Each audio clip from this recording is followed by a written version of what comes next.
যেগুলো sub contract করে তাদের দায়িত্ব আপনারা নেবেন না? সরি টু সে, না না না, উনি এটা আমি মানতে বসেন রাজি। বসেন বসেন বসেন, এখানে ট্রেড ইউনিয়ন করতে পারবেন না। এই শ্রমিকরা বরাবরই অবহেলিত। আমরা বরাবরই দেখছি তাদের যখন বেতন, যখন মজুরি নির্ধারণ করা হয় তখনও দেখি সেখানে বৈষম্য থেকেই যায়। সবচেয়ে বড় কথা 12,500 টাকা যে ন্যূনতম মজুরি, সেটা কিন্তু এখনও এস্টাবলিশ হয়নি বেশিরভাগ ফ্যাক্টরিতে। আর সবচেয়ে দুঃখজনক যে এবছরও আমরা কয়েক বছর ধরে বলে আসছি যে রেশনিংয়ের ব্যবস্থাটা রাখা দরকার, কিন্তু সেটা আমরা দেখতে পাচ্ছি না। এটা না, আমরা গত 5 তারিখেও আমরা মানববন্ধন করেছি। সত্যিকার অর্থে যে বৈদেশিক মুদ্রা অর্জনকারী যে শ্রমিক, তারা সবসময় অবহেলিত।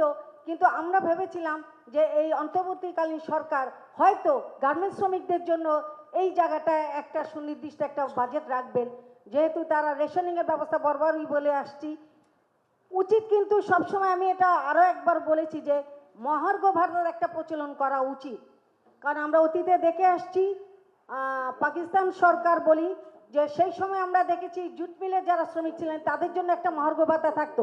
এই যে পরপর এই যে ঊর্ধ্বগতি হচ্ছে দ্রব্যমূল্যের, সেখানে গার্মেন্টস শ্রমিকরা কিন্তু তাদের স্বাস্থ্য খাতের ব্যাপারটাও আমাদেরকে চিন্তা করা উচিত ছিল। তারা সবসময় অবহেলিত। এই স্বাস্থ্য খাতেও তাদের সুচিকিৎসা তারা পাচ্ছে না। যে ডিজিজগুলো তারা কর্মক্ষেত্রের থেকে নিয়ে আসছে, তারা দেখা যাচ্ছে এবার জলবায়ু পরিবর্তনের কথা বলা হচ্ছে, হিট স্ট্রোক। আবার আমি পাশাপাশি এটাও বলবো, আমাদের এই যে জলবায়ুর কথা বলার পাশাপাশি ভূমিকম্পের কথাটা কিন্তু এখানে আসেনি।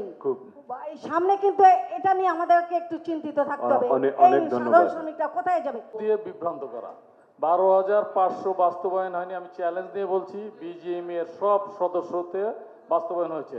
যদি নির্দিষ্ট কোনো ফ্যাক্টরির নাম বলতে পারেন বাস্তবায়ন হয়নি, আমি কার্যকর করবো, এই দায়িত্ব নিচ্ছি। বলবো, অবশ্যই বলবো।